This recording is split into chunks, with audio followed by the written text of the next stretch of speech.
Hey, this is Josh. Today we're going to show you how to use our tensioning kit and accessories. Okay, so these are our tensioning tools and accessories, and these are what we use to tension our fences and to keep everything looking straight and taut. So this is a zip tie removal tool. We call them self-locking ties here.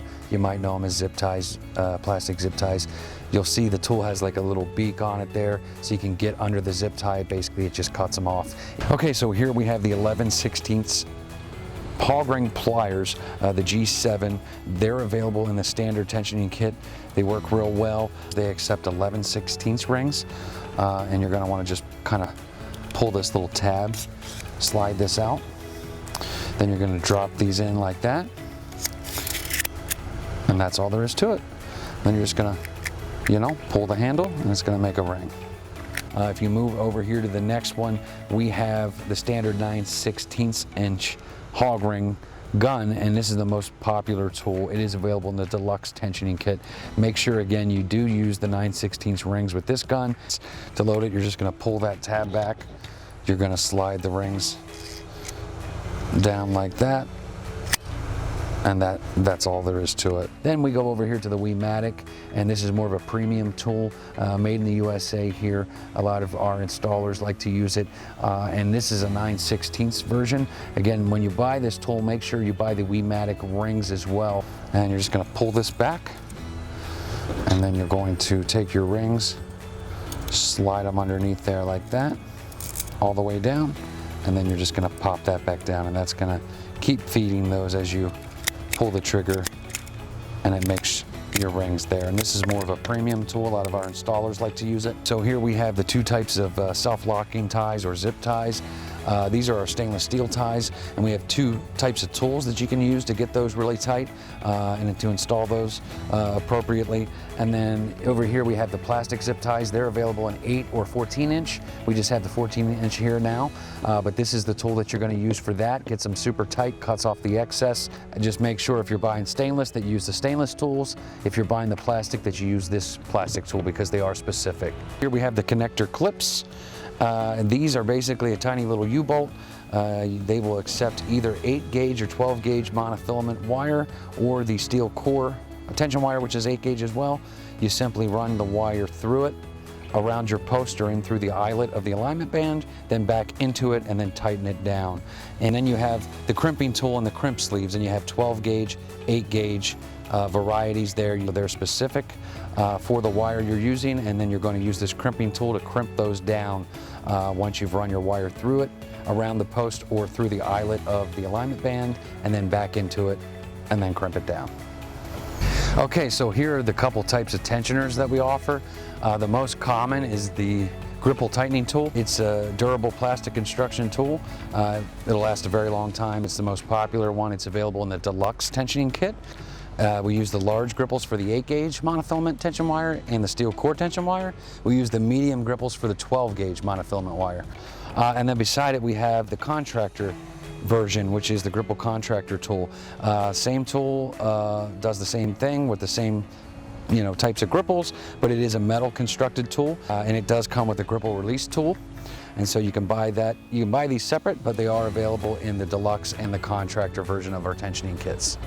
And then you have the round tightener and the round tightener tool. These are available in the standard tensioning kit. You can use either 8-gauge or 12-gauge wire with this, but in that standard kit, you're going to get the 12-gauge. There's a little metal clip that you'll remove, and a slot that you'll place your wire into, and then you'll use this tool to spool the wire up. And once you get the wire to your desired tightness, you'll simply pop the metal clip back in, and that keeps it from unspooling. This is a 2.5-inch alignment band, and you're going to use these on your corners and end systems.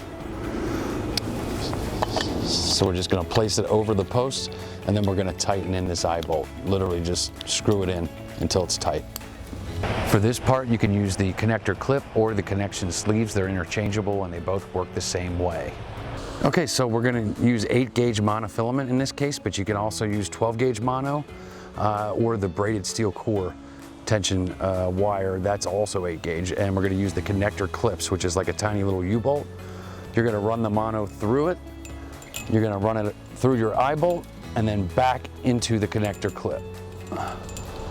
And then once you do that, you're going to tighten it down using needle nose pliers or a small wrench, and that's going to create your loop.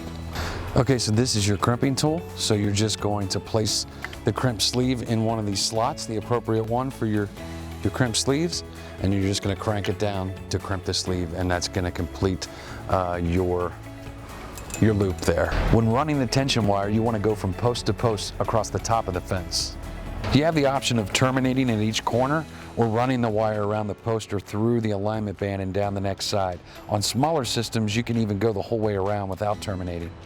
In this case, I'm running the monofilament over top of our gate, so I'm just going to throw some zip ties around it. You can certainly terminate at either side of your gate, and you can use the alignment bands that do go over the post and have the little eyelet. But in this case, I'm running over top of it, so we're just going to go ahead and zip tie it right to the top. And we're using a cutter puller tool. You're basically going to feed your zip tie through it. Okay, and then you're going to squeeze, which is going to tighten, and then this other trigger is going to cut it. So you kind of got a dual action thing going on here. It's a nifty little tool. I recommend these. They're very inexpensive. Makes your job a lot easier. This is the round tightener.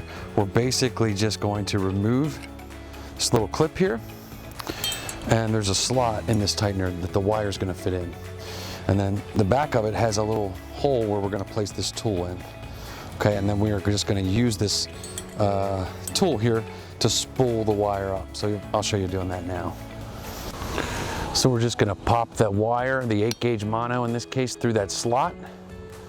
And that's going to allow me to start spooling this wire up. And we're just going to literally spin this, spool this wire up until we get it nice and straight. Now that we got the wire tight, we're just going to pop our clip back in. And now we can release this, and it's going to keep it from unspooling. So in this case, we're using a round tightener, and these are available in the standard tensioning kit. These will work just fine. The gripples or the other tensioner, they're more popular, but either one will work just fine. Now we're basically just going to take the beak of this tool. There's a slot there. We're going to take the tension wire and the fence mesh and just conjoin the two. And once we get them both in that beak, we're going to pull the trigger. It's going to throw a ring around it, and we're going to do that about every foot down the wire to conjoin the two.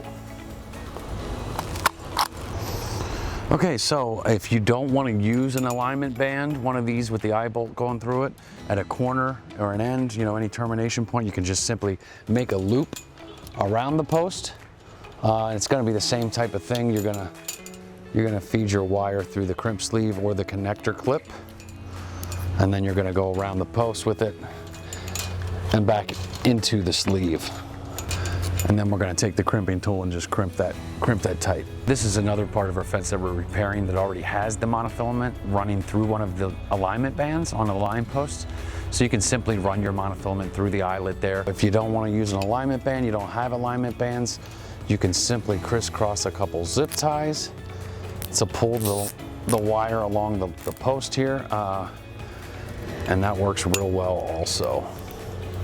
So now we've run this wire from corner to corner, and we're going to use the gripple this time as the tensioner, okay?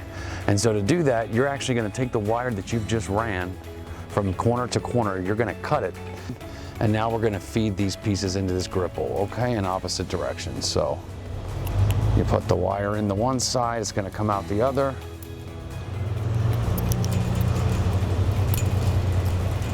And same way with this side. We're just going to place it in this gripple. It's going to come out the other side. Basically, it's going to pull this wire tight and continue to ratchet it tight. And if you want to, you can go ahead and cut off your excess. If you want to leave a little extra on there so that the tool can grab it, that's great. Okay, so we got the large gripple, which works with the 8-gauge monofilament. There's a slot in this tool the gripple fits into, and then you want to leave a little bit of wire hanging off, or a lot, and this part of the tool is going to grab that wire and it's going to pull it. You have a gauge down here, I don't know if you can see that. It's going to be set at a setting that works just fine. You just basically want to tension this wire so it's straight like a fence rail. Okay, so we're just going to draw it nice and straight.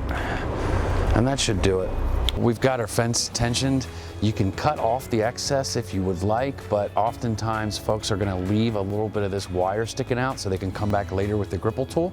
Maybe a year or two later, if their line is not as tight as they want to, they can go ahead and have something to grab a hold of with that tool and draw it tight again. We're going to go ahead and just hog ring the welded wire to the tension wire. You could use zip ties. I've had people that mention that rather than buy the tensioning kit, maybe they want to try to just get some wire and zip tie it. The tool saves you a significant amount of time. So you probably, if you've ever used one of these, wouldn't want to do it without it because it's just so tedious. Okay, so there you have it. This is how we tension our fence systems.